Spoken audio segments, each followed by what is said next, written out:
আসসালামু আলাইকুম।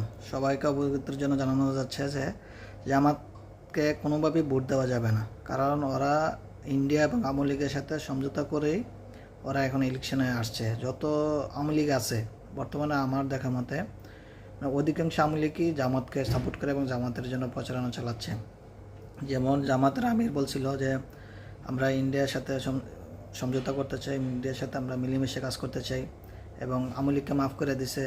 এরপরেও আপনি দেখেন যত জামাতের যত নেতা আছে ওদের বক্তব্যগুলো পর্যালোচনা করে দেখেন আপনারা যে ওরা কী ধরনের বক্তব্য দিছে। মানে ওরা ইসলামের নাম বেছে বেছে কী ধরনের বক্তব্য দিচ্ছে, মানে কোনো একটা দলকে ছোটো করার জন্য বা কোনো ইসলামকে ছোটো হইলে ওদের কাছে কোনো আসে যায় না, কিন্তু ওদের ক্ষমতা লাগবে। অতএব কোনোভাবে ওদেরকে ক্ষমতায় আনা যাবে না এবং কোনোভাবে ওদেরকে ভোট দেওয়া যাবে না। এটাই হলো বাস্তব, এটাই সবাই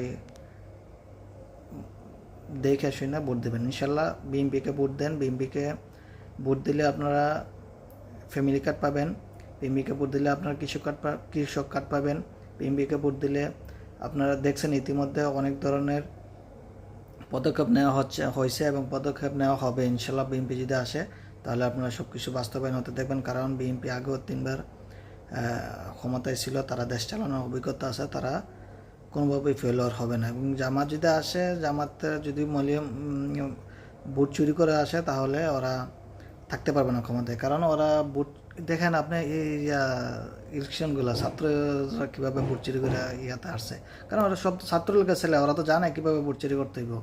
ওরা এখনও মানে ভোট চুরি করার জন্য আছে, কিন্তু পাবলিক আর ছাড় দিব না, পাবলিক ধরে ধরে কুত্তার মতো মিটাইব। ইনশাল্লাহ সবাই রেডি থাকেন এবং সবাই বিএনপিকে ভোট দেওয়ার জন্য রেডি থাকেন ইনশাল্লাহ। আসসালামু আলাইকুম।